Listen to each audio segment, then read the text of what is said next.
Over the past few days since the movement called All Eyes on the Judiciary started, a lot of things have happened, have taken place, and it is important that we got a lawyer's perspective on it to make us understand that everything we do is legal. And I want to say that the only people who will be concerned negatively about a movement that says all eyes on the judiciary are people who have criminal intents, who have extrajudicial intents, who want to do something illegal. It is unfortunate that some members of COPDEM and ordinary Nigerians who feel that it is right to call the attention of the judiciary to the hopes. The All Eyes on the Judiciary movement is in line with the popular maxim that the judiciary is the last hope of the common man. If any system tries to stop the people from holding the judiciary to account, then that system is self-destructive. That system does not want to stand. Because if you do not believe in the judiciary, then you are calling for people to take to self-help measures. If the people cannot come out to say the only people or the only institution we rely on in this matter is the judiciary, then you are asking them to take up or to take actions that are illegal. And these actions that are illegal may be violent, it won't tell good on our society. So the All Eyes on the Judiciary movement is actually a pro-Nigerian movement, a pro-national movement. It is a movement championed by the best patriots, those who are most patriotic, and those who believe most in Nigeria's unity, those who believe most in Nigeria's democracy.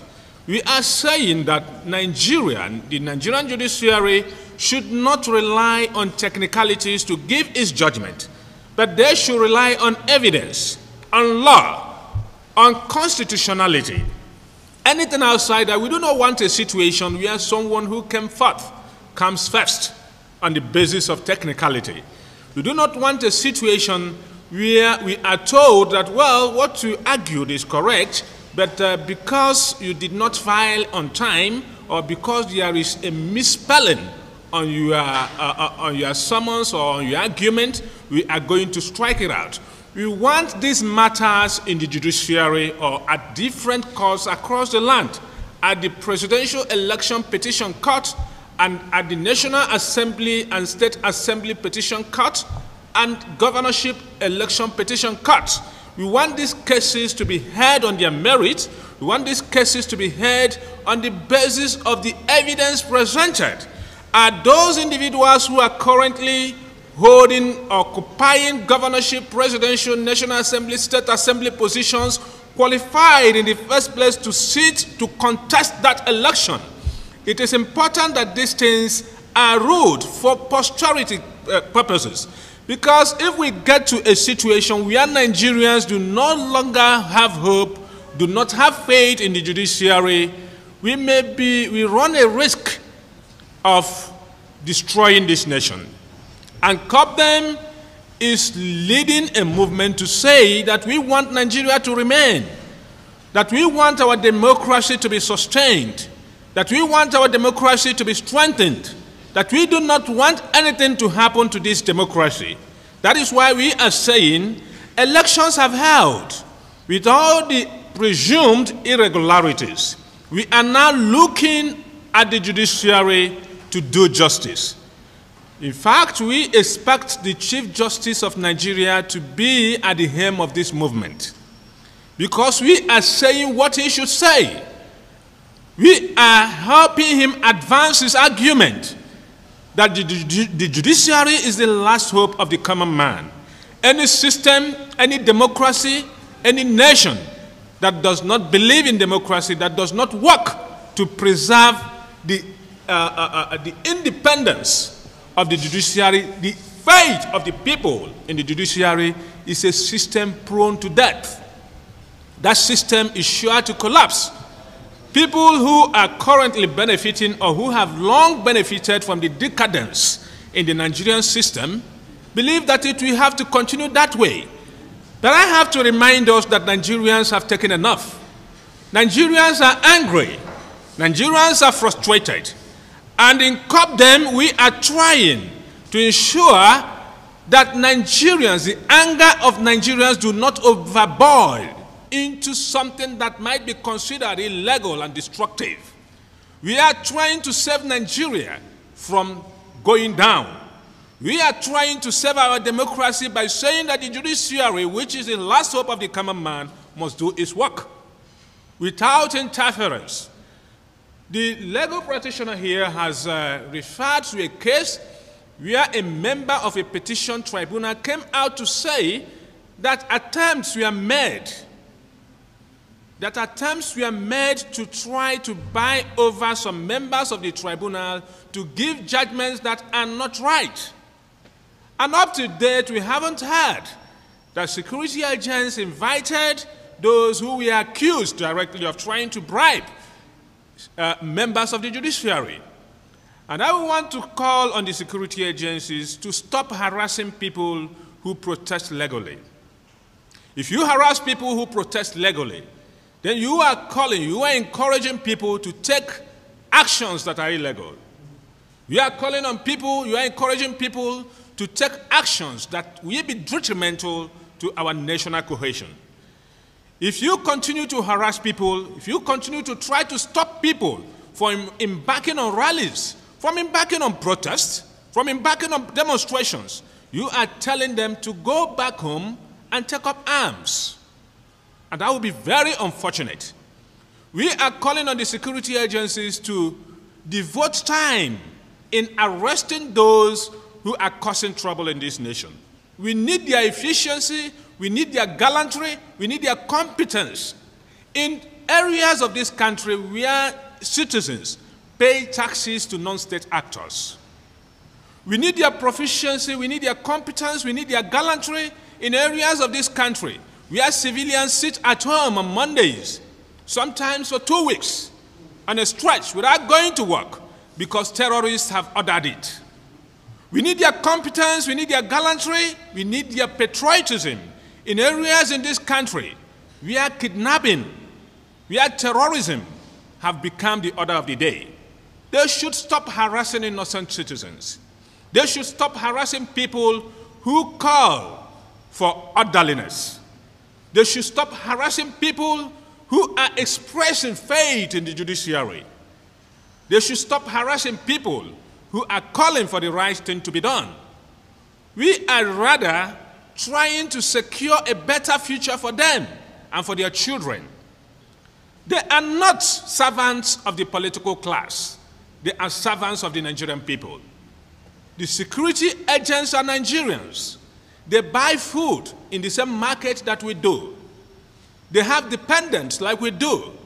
They understand how hard things are like we all do.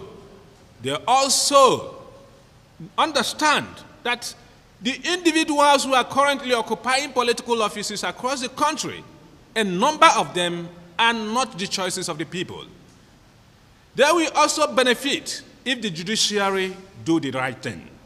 So we are calling on the security agencies that their major task, their work, their loyalty is to the Constitution of the Federal Republic of Nigeria and to the Nigerian people. Not to the president, not to the governor, not to the House of Assembly member, not to the House of Representatives member, but to the ordinary Nigerian who pays tax, whose taxes are used to pay them salaries. They owe them that loyalty. Their allegiance is to them. And they may say that they are obeying orders from the executive, from the people in government. I know that the law does not say you must obey orders. There is something they say, lawful orders.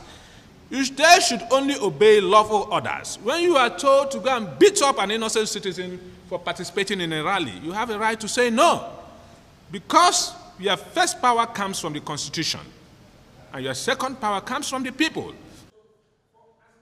We are happy that everybody is part of what we are about to talk about. Of recent, we knew what crystallized from last year during the campaign for the presidency of the Federal Republic of Nigeria. From voters' registration, we got to proper election. After the election petition tribunal. At every stage, there has been massive enlightenment. It started by all the aspirants holding various rallies, and up to the point there was the primaries of the various political parties, and afterwards, campaign. At every point, all eyes were pointing at a particular direction. After a while, the eyes pointed at the election petition proceedings going on at various places across the country, and particularly the presidential own, which was going on at the Court of Appeal. After that particular, the judgment has been reserved, and we know that before the 21st of September, judgment must be delivered by the tribunal. It has generated so much anxiety, it has generated so much tension, it has generated so much interest. This has led to the maxim that all eyes on the judiciary. Some people are uncomfortable about it. And being uncomfortable about it, it has led to some incidents which reinforce the belief that all eyes should be on judiciary. The question is, by all eyes being on judiciary, is judiciary being intimidated? Or the Nigerian public, are we performing our duties as responsible Nigerians who have interest and they are stake at what we are doing? 3 incidents have happened which have made it very uncomfortable, and there is need for this World Press Conference. The first one is the incident that happened some days ago, where the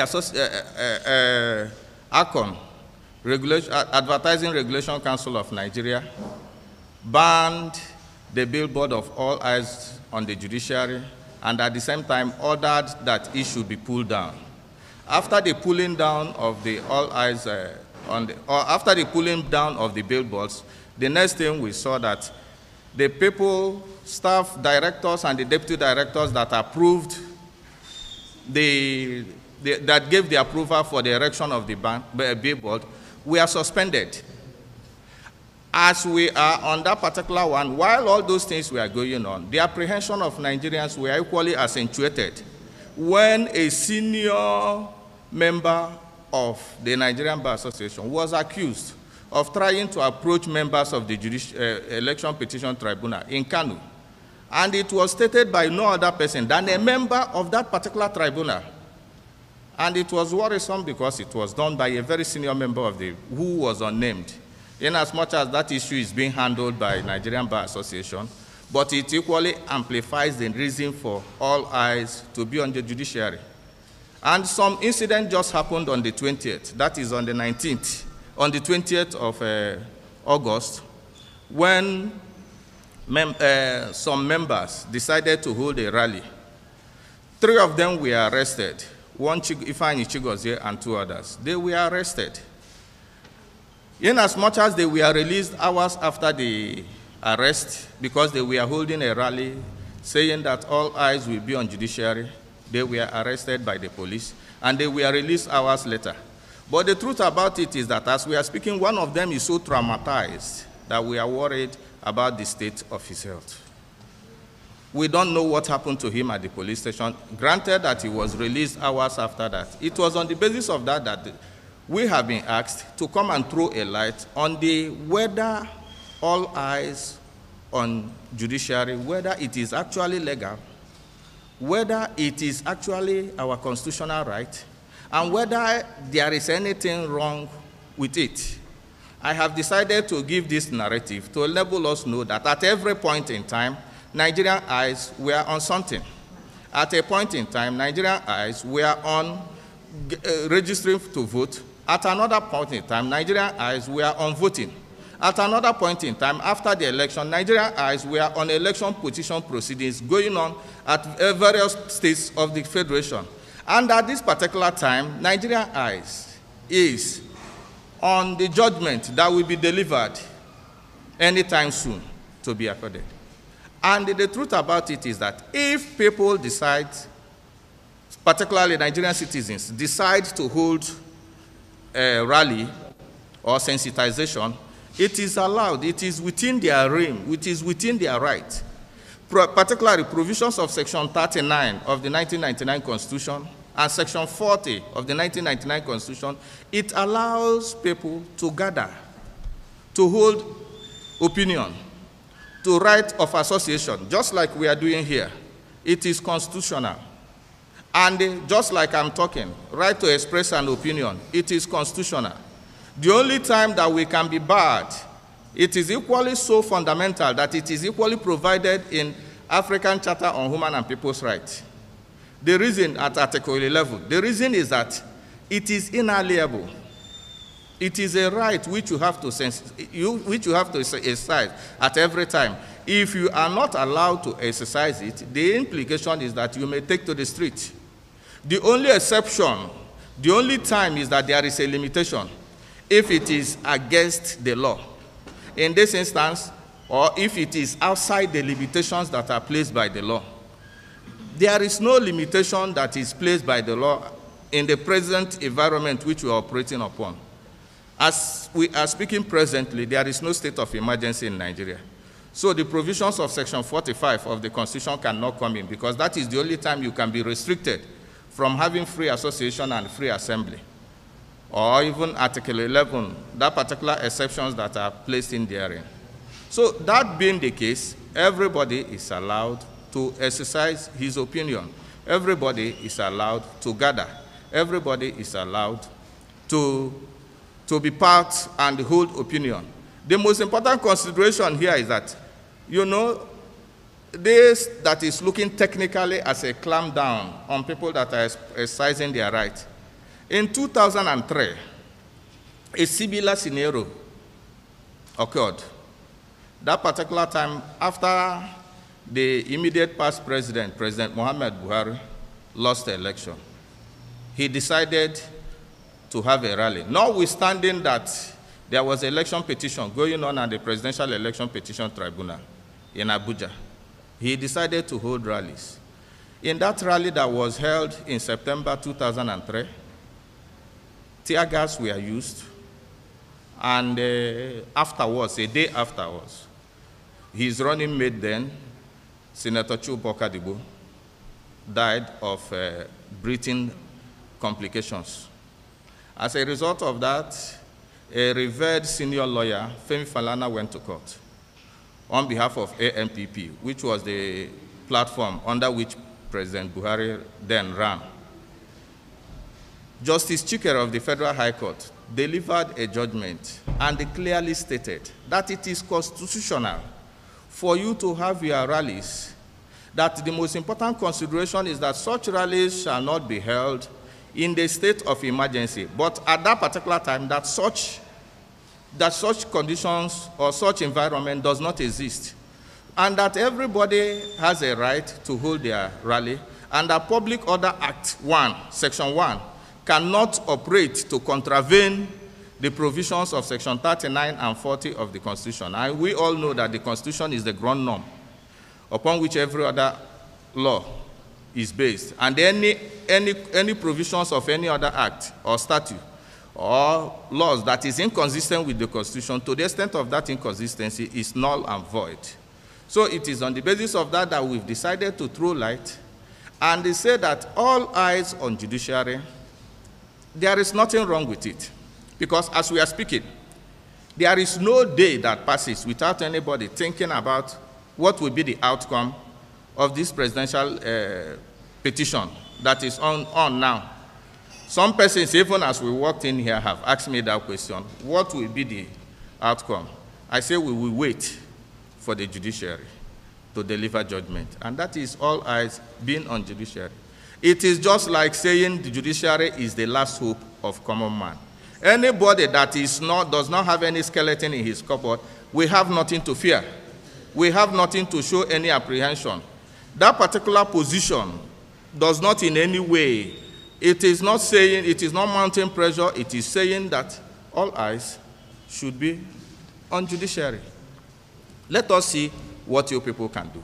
And we hope that at the end of the day, that we will have the judgment that will make everybody to be happy in some of the election petition tribunal that is going on. It can get up to Supreme Court, or in some cases, if it, assuming if it is a National Assembly election petition, it stops at Court of Appeal or that of the House of Assembly. But for Guba and presidency, they get to the Supreme Court. So everybody has a right, particularly if you are a Nigerian, if you are a citizen, you have a right to check and to aspire and to ask questions about how the conduct that will lead to people that are ruling you are going at the various election petition tribunals.